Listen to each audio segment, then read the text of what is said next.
Mazel tov. The story goes like this.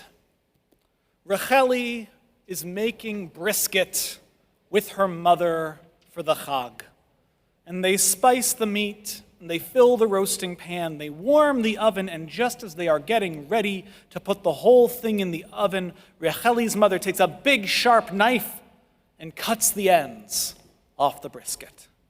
"Mom, why do we throw away the ends of the brisket?" asks Racheli. To which her mother replies, "You know what? I don't really know. It's just something your grandmother always does. Maybe it's got something to do with the Torah, or maybe it's a tradition from the old country." But Racheli isn't satisfied with that answer, so she calls up Bubby. "Bubby," she says. "Hello, sweetheart," replies her Bubby. "Why do we cut the edges off the brisket?" And Bubby responds, "You know what? I don't really know. It's something your great-grandmother always did back when she was the one making the family meal, and so I did it too, and now your mother does it. Maybe it has something to do with the Torah, or maybe it's a tradition from the old country." And so Racheli goes to visit great Bubby Pearl, who is over 100 years old, the last of her generation who fled the old country and bravely started a life in this one. And great Bubby doesn't hear so well, so Racheli has to speak loudly and slowly, and she says, "Bubby Pearl, I have a question." And Bubby Pearl nods and smiles and answers in her heavily accented English, "Yes, dear? Why do we cut the edges off the brisket? Is it something from the Torah? Is it something from the old country?" And Bubby Pearl smiles, and she says, "When I was young, we only had one pan, and the oven was very small, and the brisket never fit, so I cut off the edges." And that is how traditions are born. This week, we are reading from Acharei Mot, and as our B'nai Mitzvah so beautifully explained, we encounter the ancient tradition of the scapegoat. Cole and Arden both did a wonderful job explaining the ceremony, its relationship or not to sin and to supernatural powers. So I want to take the time this morning to explore how our earliest generations of rabbis who had never seen this ritual, take it from something that, once again, they had never seen, and yet nevertheless establish it into tradition. And what do I mean by continuing to say that the rabbis of the Mishnah have never seen the ritual? Well, I mean quite literally that. The rabbis who record the ritual of the scapegoat, who explain its purpose and breathlessly detail it, see it only in their mind's eye. They've been told about it, but they were almost universally far too young to have ever seen Jerusalem in her prime, to have known about her before the destruction of the Second Temple in the year 70. A brief lesson on the history of Jewish literature. The rabbis are a group of sages who preserve Jewish tradition following the destruction of the Second Temple, and they redefine what it means to be a Jew once there is no longer a centralized ritual space, a centralized kingdom, or a central power structure. They draw their authority and they create the traditions of the future primarily from an oral tradition, which they hold to be a sacred truth revealed to Moses at Sinai by God. And this oral document is called Mishnah. And it is the compiled wisdom of the Jewish people, passed from sage to sage, teacher to teacher, until its recording and codification somewhere in the mid-200s. Now, as oral documents pass down from generation to generation, none of its original authors were alive anymore in the 200s when it was written down, which makes its historical accuracy a question for people who define things through an academic lens. They understand that the majority of oral traditions, when one thing is passed down word for word, it's rarely actually transmitted and translated word for word. It is usually the essence of a conversation or a story or a tradition which is told again and again. But Jewish tradition, over the course of thousands of years, has come to believe that the Mishnah was, word for word, memorized and transmitted over the course of millennia. And so the version which was written down in our 2nd century is identical to the very first version received by Moses. And there are doubtless those of you who are thinking in this room, that's impossible. And you are not alone in thinking that.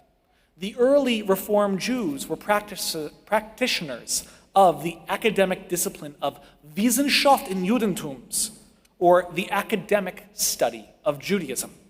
And they similarly did not believe that a document could exist unchanged for thousands of years, perfectly recalled in every generation. Though, interestingly enough, modern scholars are somewhat less skeptical, having observed societies which maintain oral traditions with near perfect recollection. But when a society has near perfect word-for-word recollection of its oral traditions, there is a significant caveat, which is this: they do not have any form of written literature. To have perfect oral recollection, you cannot have any written literature. And the Jews have been very proud of our written tradition since our founding. We know, according to modern academics, that once written literature enters the equation, that skill of perfect memory recall vanishes. Some of those scholars argue, such as those who study the great works of Homer, the author of the Iliad and the Odyssey, which itself started as an oral tradition, that when you write down a story, it changes fundamentally. It goes from being alive to being something else. Let me give you an example. There's a story that's told inside your family about something silly that a parent or a child once did. And depending on who's telling it, it might be longer, it might be shorter. On time you tell it, someone might reflect more and give you more background on why they did that silly thing. Someone else might interject and have an alternative opinion. Someone else might have, no, that's not the way it went at all, and start the story all over again. If you have ever been to a bar bat mitzvah or to a wedding and seen someone give a wedding toast and see this happen to them, you know exactly what I'm talking about right now. There's no one way to tell a living story. But let's say someone in your family sat down and published a memoir. Suddenly, that story would have an authoritative version, and all other versions of that story would now need to contend with the written accuracy of the other version. If I tell the story differently from the way that it's written down, am I being accurate? Am I expanding the narrative? Did they leave something out? Or is one of us attempting to reframe or alter what has been presented? When a teaching or a story or a memory belongs to an oral tradition, it is malleable by its very nature. We do not expect it to contain every detail of an event, nor do we question if it loses or gains something from telling to telling. But once it enters into the written, published world, it is frozen in time. And changes, additions, subtractions, all now must contend with the official, original version. So let us return, then, to the ritual of the scapegoat. This odd, ancient ritual, where the high priest sends one goat out into the wilderness to die for the sins of the entire house of Israel, while sacrificing another goat on the altar to repent for his clan and his family. The rabbis who rescued our history and our tradition from being eradicated are living in a time where this is no longer being performed. There is no more high priest, and there is no more temple, and there is no more scapegoat. They hold an oral tradition that has been transformed already into a written tradition, and simultaneously they have a full written tradition called the Torah, which they think is immutable and sacred.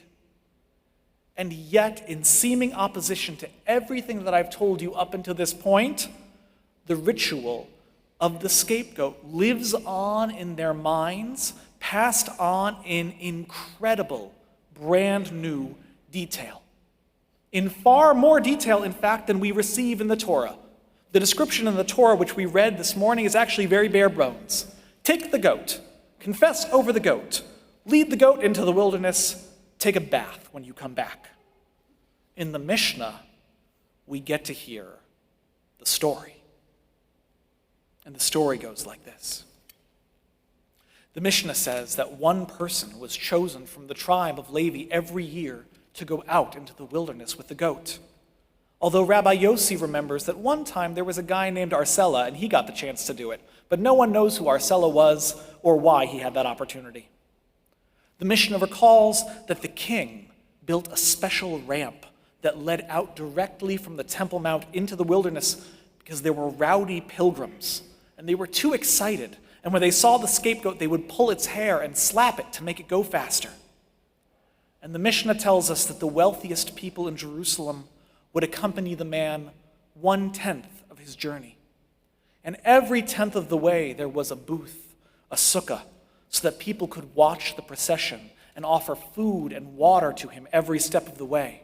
And that they built huge platforms along the path, and people would climb onto them and wave flags and light fires, so that the people who were standing back at the Temple Mount in Jerusalem could see step by step how close the goat was to the wilderness, like a modern marathon with water stations and checkpoints, except there's only one person and a little goat in the entire race. And then, when the man and the goat reached that last booth, when they were almost to the mountain, everyone else would just stop. And he would go into the wilderness alone, just him and the goat, though everyone would still be watching to make sure that what happened next happened exactly the way it was supposed to be. That the man would take his charge, and he would climb the mountain. And at the top, he would tie a little red thread between the goat's horns. And he had already tied a red thread from the same thread to the door of the temple in Jerusalem. And he would take one tiny piece of that thread and tie it to the rock at his side. And then, perhaps with a prayer and perhaps in silence, he would push the goat off the mountain to its doom. And as the goat plummeted down the rocky face, the thread in the man's hand and the thread on the temple's door would go from turning red to turning white. As God had promised, your sins are scarlet, and I will make them white as snow. And when they saw that white thread, all of Israel would sigh, and they would return to their homes. All of them but the man, who was alone on top of the mountain. For now the holiday had begun, and it was Yom Kippur, and he climbed down alone, and alone he returned to that last sukkah, that last little hut, and he sat there until the festival ended in solitude. Or at least, that's how the story goes. A tradition comes into the world, inspired by God, sometimes in Torah and sometimes in our reading of our Torah. It can be born from the black ink, clear as day, or from the white space on the page, the spark of imagination, our history, a story barely remembered. Traditions come into this world through simple acts of family and faith, cut off ends for smaller ovens, little moments we didn't know we needed, little moments we don't know will keep living long after we are gone. Traditions come into this world, and they are perfect. They are unchanged, stalwart, the same as they ever were. Traditions are inherited by the next generation, and wouldn't you know it, each of us has to put a new spin on it to keep it alive for another year. We are a people of tradition, an ancient people that has existed through the rise and fall of empire, and we are a new people, ever-changing, adapting, growing, evolving, discovering our story all over again. And may this Shabbat, and not only this Shabbat, but the very practice of Shabbat itself, never fail to remind us of this truth, that tradition is here to guide us and to shepherd us, and that we are here to carry on, to share it, and to rekindle its story in every generation. Shabbat Shalom.